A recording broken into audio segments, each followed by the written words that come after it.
Hi class, and welcome to this week's lesson, lesson 9. We're cruising right along here. I want to start off apologizing for the bit of an informality on my video here. Usually I like to shoot these at home, but it kind of ran out of time, so I'm doing it in my car out in the parking lot during my lunch break here. So, that's part of, I guess, time management though. You just find the time to get things done, do it when you can. So, so to kick off this week, I kind of wanted to share something, nothing too specific, but as I read through everybody's responses to their family council, I thought one thing that was really interesting is that everybody has pretty similar goals when it comes to financial aspects. I think, if you took a survey, this would always be what people say. So one being, to reduce your spend and save money. And I hope that as you've been tracking your expenses over this last month, the idea of that is so that you can see where that money's going. And hopefully you've already got some ideas on how you can reduce that spend. One time in life, this is kind of embarrassing, so hopefully you don't judge me too much, but my wife and I, we both really enjoy drinking Dr. Pepper. Love it or hate it, whatever. That's what, it's our kind of choice soda. And as I would come home from work, I would usually stop at the gas station. I'd get her a soda, I'd get myself a soda, and then I'd go home. And one time I got thinking, as we were tracking our expenses, like, man, how much money am I spending on buying Dr. Pepper from the gas station? You get the fountain drinks, they're like $1.20 each, so it's like, oh, it doesn't feel like, maybe it's that expensive. I tracked it for 2 months. For 2 months I tracked how much I spent at gas stations, and we were spending nearly $50 a month just on buying soda at the gas station. How, and it was just one of those things where when I saw the figure, I was like, oh, we can stop this. We can buy cans at the store, which are like 30 cents a can or whatever, and right there. So hopefully, as you're tracking your expenses, you've found a few of those kind of golden nuggets. I like to call that like a golden nugget. It didn't, it wasn't a huge change I had to make, right? It wasn't like, all of a sudden get a new job with more income, or I'm gonna sell my car or something like that. It was a minor, almost just like choice, right? We were choosing to do that, and we were able to save some money that way. So hopefully you're finding those. So speaking of budgets, that's this week we'll continue to dive into budgets. So the the life skills portion will be focusing more on budgets. We're going to get into some more of the terminology, and we're actually going to build your first budget. So for those seasoned budgeters out there, you've probably already been through this, but hopefully a lot of you haven't done this, and this will be a really good value for you. As you do that, there's some terms that you might see, and you'll read about these. One of them being, as you build a budget, you want to make sure that you're using your net income, not your gross. Gross is before taxes, right?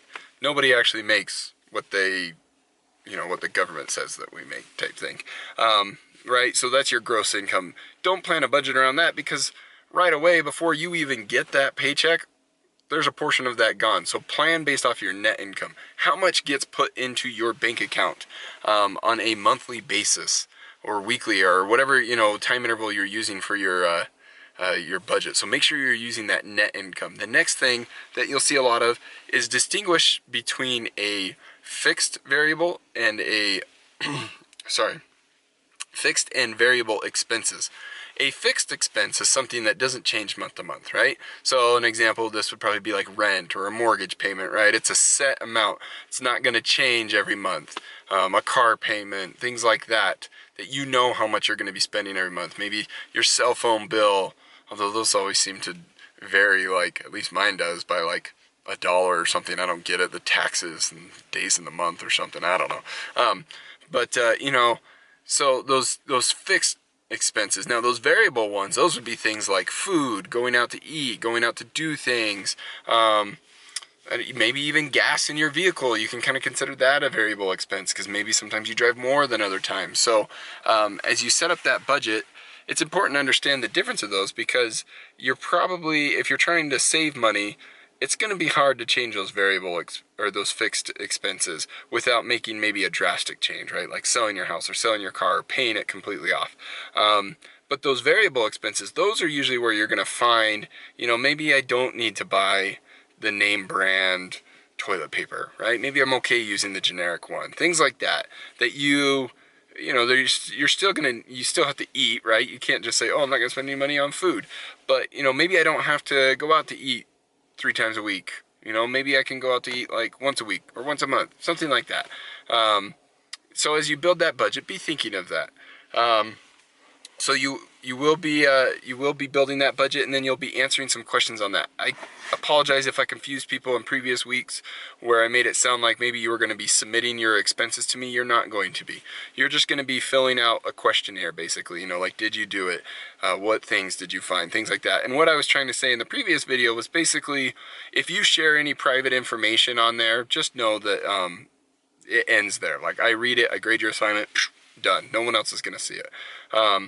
So just make sure that you get that filled out. That will be at the end of the week. One thing I do want to talk about real quick about budgets, last thing, is they do take discipline, lots and lots of discipline. Now, all of you are building great discipline by taking this course, because I will admit, this course is very heavy, I feel like, in terms of, I don't want to say heavy, but I feel like this course has a lot of content, right? I mean, you're doing life skills, you're doing writing, you're doing math each week. So you're building a lot of good discipline right now and making sure that time management discipline and getting your assignments done. Transfer that over to your budget, because it does take a lot of discipline. I'll admit, I am not perfect at budgeting. Me and my wife have a lot to improve on. But over the years, you know, we have found what it takes to get that budget or hit that budget each month is discipline.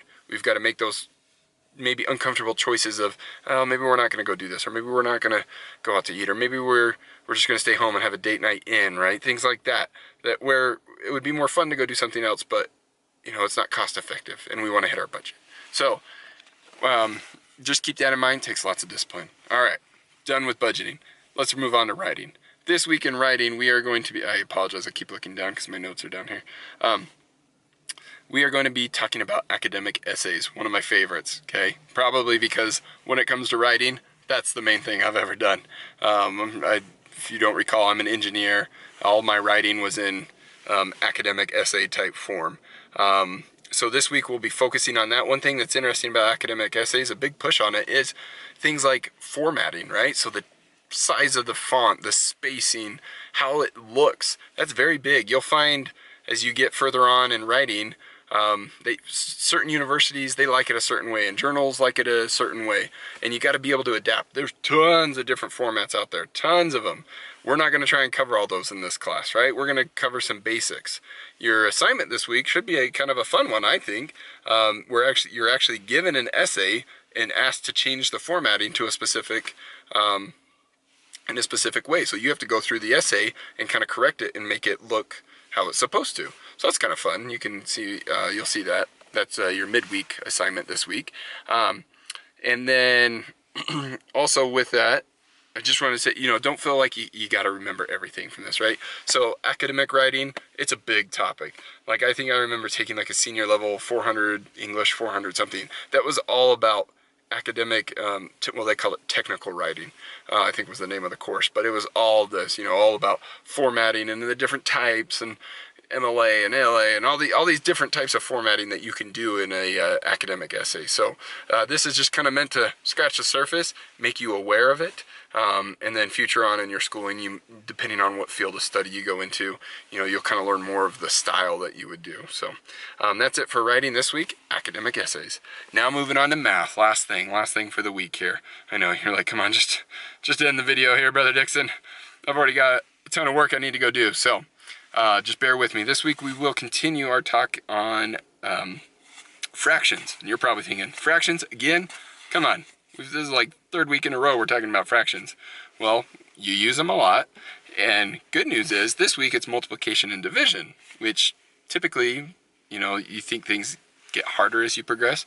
I would argue that multiplication and division of fractions is so much easier than adding and subtracting. The main reason being, you don't have to find that lowest common denominator.